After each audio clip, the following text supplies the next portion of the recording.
Kowanyama is a special place for me, and the Topsy River is where, you know, that river meets the salt water, which is a special spot. And I've put the boat in there quite a few times to shoot, with permission from the locals, to shoot way down the coast and fish these super remote rivers, which is what I'm all about. You know, taking the hammocks, sleeping in the trees like here, and taking no food, a bit of water, and just sort of living off the land. And you have to go through the Topsy to get there, so it is one of my favourite river mounts.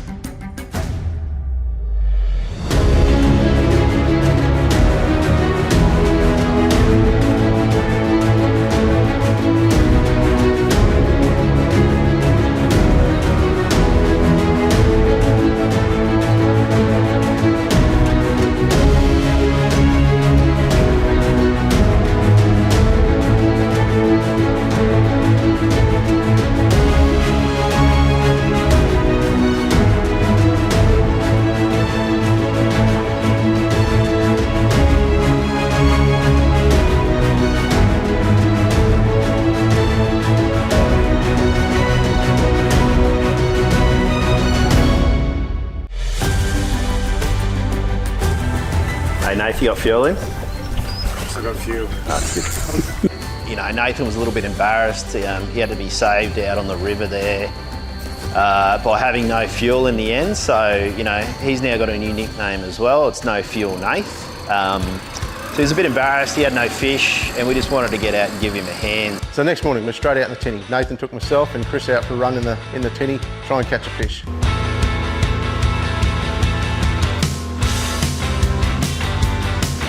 Yeah, so the guys wanted to go in the buggies, and Chris and Rick wanted to jump in with me, jump in the tinny.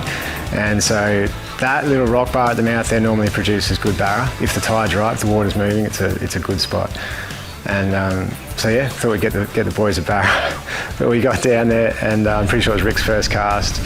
His lure and leader just came off when he cast and landed on the rock. So Rick managed to catch a pretty big rock. Yeah, didn't manage to bring that one back in. The lure stayed on the shore for that. And he got a bird's nest and then just sat down and said, well, that's me, I'm done. So my patience for fishing is really, really long. So if I don't get a fish in the first few casts, I'm starting to think there's none here. I don't think there's any in Cape York, to be honest. We've all found our place in the boat. You know, it didn't take long to realise that Nath is the fisherman, he's the expert. Rick, he can drive an outboard, and me, I just get a net and I just scoop them in. What a cracking morning. We got one. Yes. Oh, persist and we get one. Oh, he is good eating and he's just legal. I did all hard work, I think. There you go.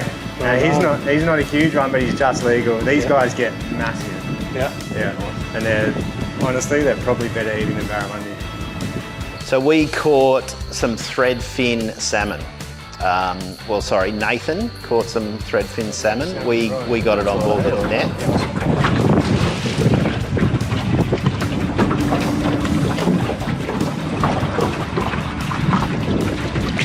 First shot. Nice job, Chris. Nice work. You even got the lure out for me. I think he's about the same size, they're just legal. I think I've found my place, mate, on the net. The net. You're the net. Hey? I'm on the, I'm skippering. You're on the skipper. And Nate's the fisherman. You guys are welcome to come with me whenever, eh? Leave it to the experts. Yeah, he's only just legal, but... So that's a threadfin salmon, or a king salmon. So you get these, and you get a blue salmon up here. And the blue salmon are tasty when you're hungry, but the threadies are the best tasting thing in the river. Nathan caught himself 2 threadfin, and unfortunately Chris and I, big zeros.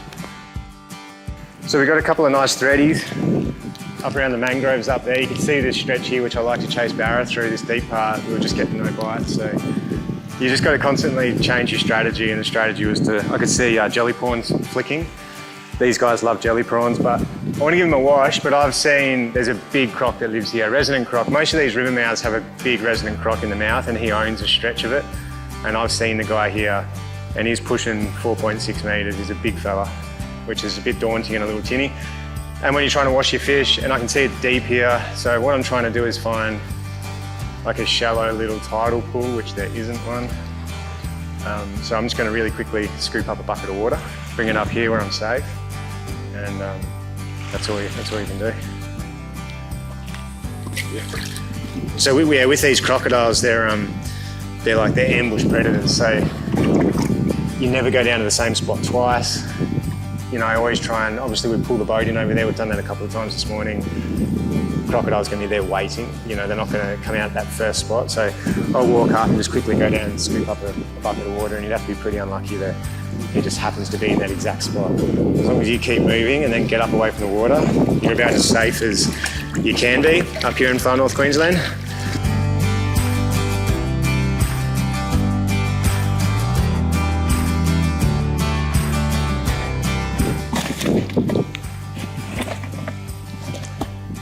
All right, let's go get some mud crabs.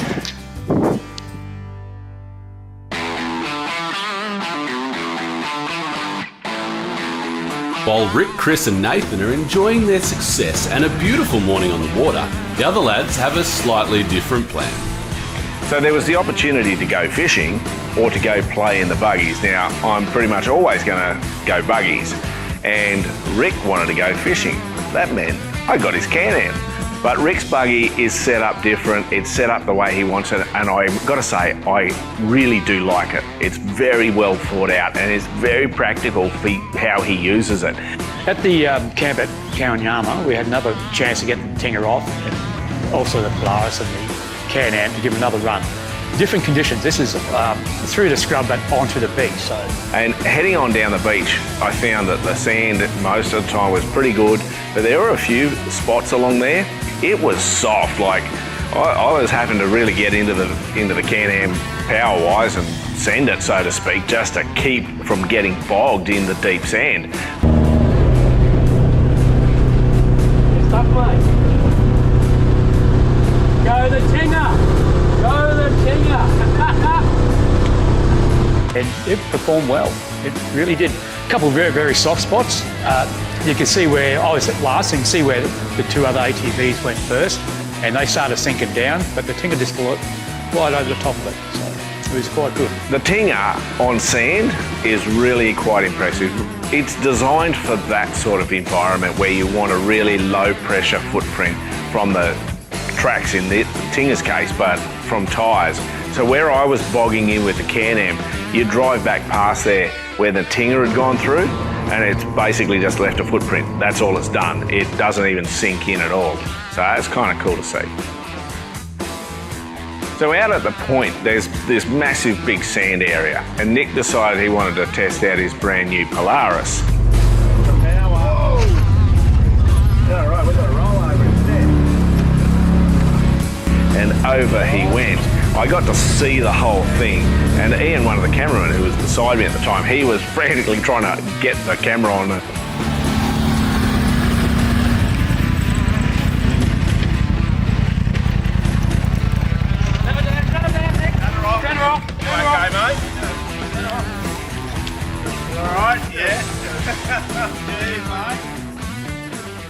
I was pretty unimpressed by his driving ability, to be honest, but I was impressed that it just wasn't me. I think Nick thought I was going to be the first one to roll it. It pretty much happened right in front of Jono and Matt. So they were straight there running over, making sure I was all right to start with, and then we went through the recovery process. Now to get this back on its wheels is going to be relatively straightforward and easy. We're going to hook the Tinger's winch up the roll bar here, and we're going to just winch it nice and slowly back onto its wheels. Now that we've got it back on its wheels, we're going to let it sit for a moment so all the oil in the motor and everything can get down into place, and I reckon she's going to start back up and we're back on with our day. Well, you can get on with your day after you find the GoPro that's missing. Not a bad idea, Jono. Hey. Ooh. Ooh. Yeah? Beauty! You right. Finger. But at least you got the SD card. You know what? That's exactly where we said it should be. Still works. Oh, well, I'm on a GoPro. Too much fun, boys. What a spot, hey? Fishing, camping and buggies. Can it get any better? Oh, it can. Look, Rick, you've found your land-based lure. Got my lure back. pretty piss poor tying of the lure, of the braid to the leader. So I got one of my guys back at the shop to set this up before I left. It's a stitch up. So Adam, thanks very much, mate. Leader barrow. Go on. All right, so yeah, we had the fish on board, which is like, especially when you're out here with mates and you get a fish on board, it's like, all right, that job's done. So we had 2 threadies on board, which I was pretty sure was enough for a feed for everyone at least, enough for a taste, but some mud crabs would be good as well.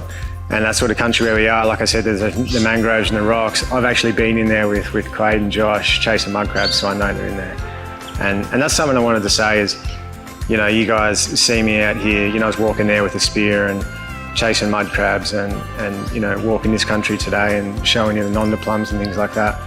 Everything I've learnt out here, I've learnt from the locals, like guys like Quaid, guys like Josh, Jara, who's here as well, and all the communities I go to, I learn from the locals. This isn't my stuff and my stories, it's not my knowledge, but I'm lucky enough to have learnt it. So looking for mud crabs, the obvious thing is you're looking for big holes, that's their home. And we did find 3 or 4 big holes. Nothing was home. Actually, one, I could feel something moving in there, but it just pushed. I stuck my hand in it. It went way down. It was such a deep hole. Yeah, I think there's one in here. It didn't feel like a stick.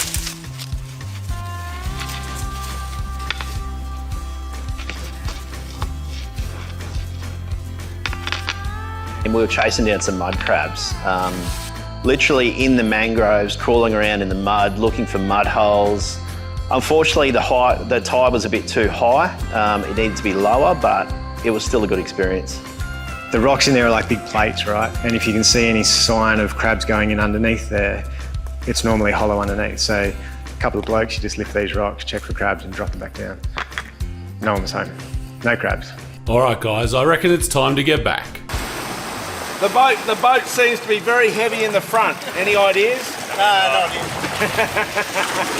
So once we were finished there with the fish and getting the food and putting Nick the right way up, I jumped in the buggy and kicked him out, and I drove it back to camp safely. So I jumped in the tinny. We decided we'll go and have a look at where he was camped last night when he actually ran out of fuel. So after being down there at the mouth of the Topsy, we decided to shoot up. I wanted to show Nick where I came unstuck the night before, where I ran out of fuel and thought I was going to be sleeping in the mangroves.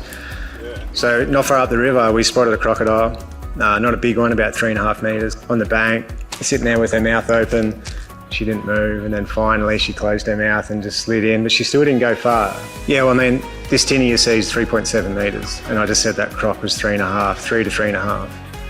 And I'm looking at that croc going, that's it. That was a small croc, a very small croc. I had no worries in the world.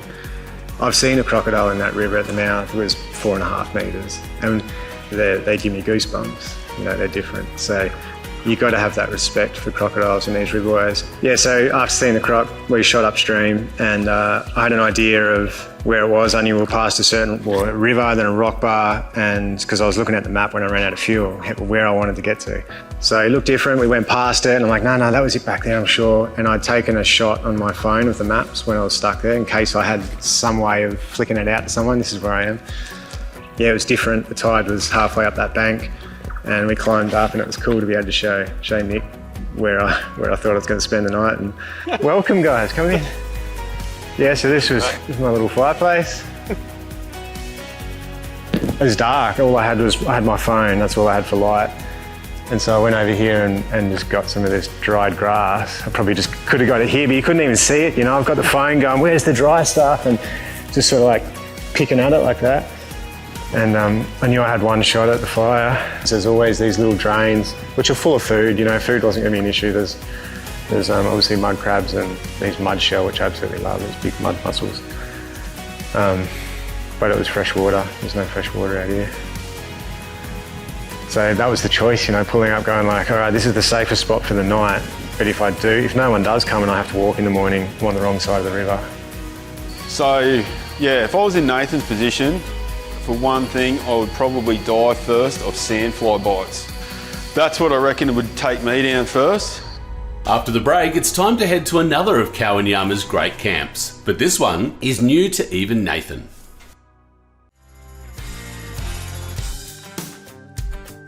Hey Nathan, for tonight? Where do you think we're going to camp? I think we'll head out on the Mitchell River in the freshwater stretch. There's a spot out there called Bulls Crossing. Most importantly, can we swim there? Well, I haven't been all the way out to this camp, but I'm thinking that we can. Very cautiously, of course, being up here in far north Queensland. I know there's definitely big salties out there, but if we can find a little, like a little channel on the side of the river, we'll be able to have a splash at least. Mate, I'll be the test dummy because I am absolutely covered in stuff in that buggy ride. I think that's the idea, hey, we just let one person go down first and then we'll follow a bit later. Yeah, it would be nice if we could get it freshen up, but we'll just keep it safe and see what happens, eh? Yeah, sounds good. So this area, Kowanyama, the name means place of many waters, so pretty cool that we all get to see the saltwater there last night and this morning. That's a saltwater stretch, and as you can see out the sides now, we've got these big salt pans and mangrove-lined creeks. Very harsh, and then you'll see this afternoon it's different out there, like freshwater lagoons with water lilies and the Mitchell River, the mighty Mitchell. On the way to the Mitchell, the team are stopping in the town of Kowanyama, and it looks like the trucks and buggies have drawn just a little bit of attention. So we pulled into Kowanyama, we had to get some supplies, had to get some fuel. Just the local kids just running up to these trucks, they'd never seen anything like it. They were just so excited. Nathan had known a couple of those. They were all over Nathan's truck and buggy. They were in the Polaris. It was just great to see. What you doing? Just getting on Nathan's quad. What you doing? Oh, g'day, mate. I'm reading a receipt. What are you doing? Videoing. After we leave Kowanyama, we're heading out to Bulls Crossing, where we're going to camp for 2 nights. So this area that we're in now, Kowanyama, is home to 3 tribes. The Kockamanjena, Kookaburra, and the Kunjin people. Back in the end of the 1800s and the very beginning of the 1900s is when the missionary came and started Kowanyama and brought all of those 3 tribes together, which had never been done before, to live, in one community. Normally there's boundaries between tribes. So now present-day Kowanyama has these 3 tribes living together. So we're heading out to the Mitchell River right now for a camp at a place called Bulls Crossing. The beautiful people of Kowanyama have allowed us to come out here and camp. You guys can do the same, and just take in this area and all the culture and these beautiful people. Sit down and have a yarn with them and learn something about their life and their culture and this country that you're going to camp on. I highly recommend it.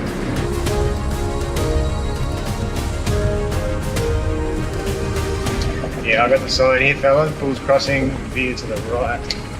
Sweet. Certainly ready to sit down and have a nice meal and campfire and a chat and a yarn.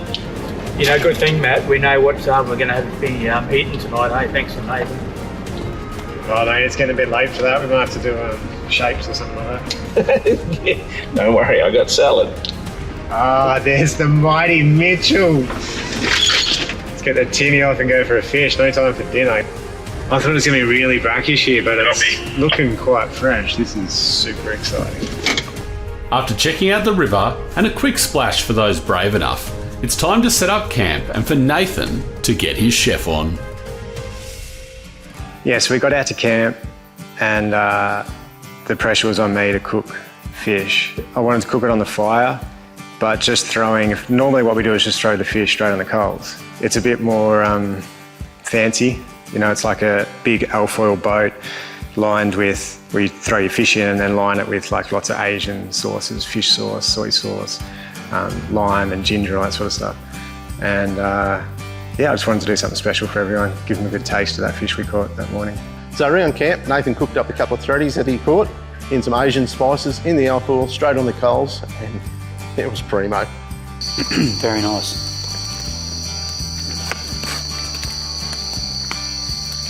So me, Jordo and I down in Normanton have done that a couple of times. Just the 2 of us out on country, tried something different, and it was absolutely spectacular with barramundi. And I'm not the sort of person to write a recipe down. I just sort of wing it each time, and sometimes it's great, sometimes it's not so great.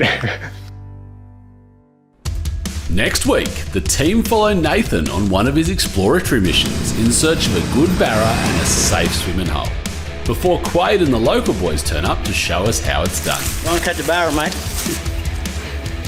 Nice, 60, I say. Then the convoy has to cross the Mitchell River before heading over to meet up with Woodsy and the Airbag Man crew at the Han River.